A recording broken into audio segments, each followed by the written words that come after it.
Bismillahirrahmanirrahim. Nahmaduhu wa nusalli wa nusallimu ala rasulihil karim, hamidan wa musalliyan wa musallima. Rasulullah sallallahu alaihi wasallam bersabda, tiada suatu kaum yang mengingat Allah dalam suatu majelis kecuali diturunkan sakinah kepada mereka. Rahmat akan bercucuran ke atasnya. Malaikat akan mengurumuni mereka. Dan Allah menyebut-nyebut mereka dalam majelis para malaikat. Adakah kehormatan yang lebih besar dari kehormatan Allah serta menghargai mereka dalam majelisnya? Hadis lain menyebutkan, sekumpulan malaikat diutus kepada orang-orang yang mengingat Allah dengan ikhlas. Kemudian mereka berkata, Allah telah mengampuni dosa-dosamu yang telah lalu dan telah menggantikan amal burukmu dengan amal kebaikan.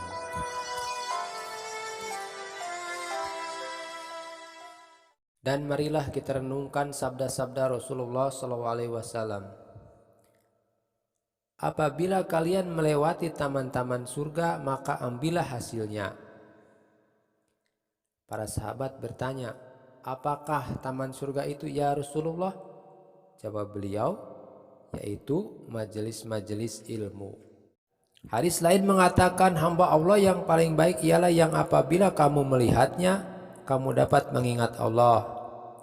Allah subhanahu wa ta'ala berfirman dalam Al-Quran, hai orang-orang yang beriman, bertakwalah kepada Allah dan hendaklah kamu bersama orang-orang yang benar. Para mufasir mengatakan bahwa yang dimaksud dengan orang-orang yang benar dalam ayat ini adalah para ulama ahli sunnah dan para kekasih Allah. Karena barang siapa berdekatan dengan mereka, mendengarkan nasihat-nasihat mereka, serta melayani mereka akan mendapatkan tarbiyah dan kekuatan iman. Seumur hidupmu kamu tidak akan dapat menjauhkan diri dari kekuasaan hawa nafsu dan kemungkaran, selama keinginan-keinginan kamu tidak salurkan menurut perintah-perintah Allah dan sunnah-sunnah Rasulnya. Dalam riwayat lain disebutkan bahwa ada segerombolan malaikat berjalan ke sana kemari. Ketika mereka melihat majelis zikrullah, mereka memanggil rekan-rekan mereka. Datanglah, disinilah maksud kalian akan terpenuhi. Lalu mereka pun berkumpul sehingga perkumpulan mereka itu menjulang ke langit. Maka dari itu, majelis zikir adalah majelis yang sangat disukai Allah. Saking cintanya Allah dengan majelis ini, sampai-sampai Allah mengutus para malaikat untuk menyertai orang-orang tersebut. Dan apabila kita selalu disertai malaikat, kita akan merasakan sebuah ketenangan yang luar biasa. Syaratnya kita selalu berzikir di setiap keadaan. Karena ilmu merupakan cahaya bagi hati dan mata.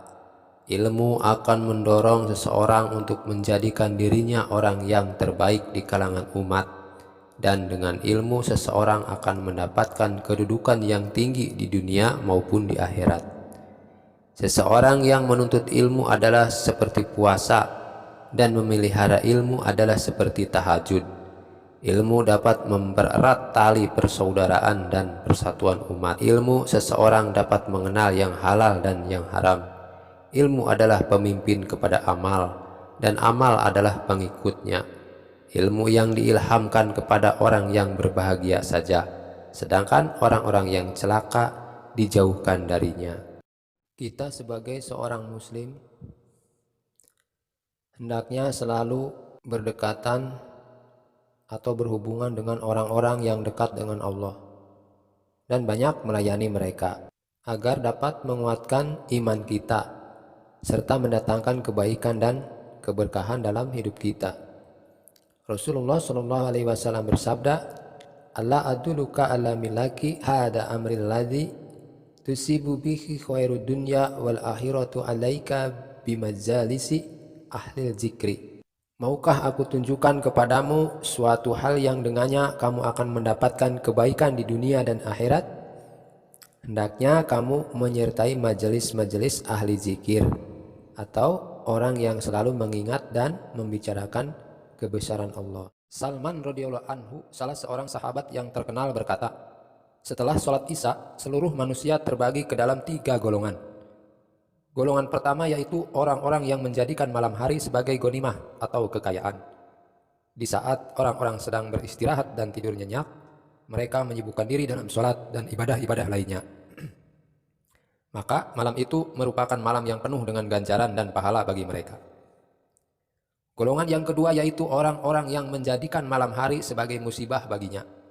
Mereka menganggap bahwa malam hari merupakan kesempatan untuk menyibukkan diri dalam perbuatan maksiat. Maka golongan ini malam hari merupakan malam yang penuh ajab dan bencana.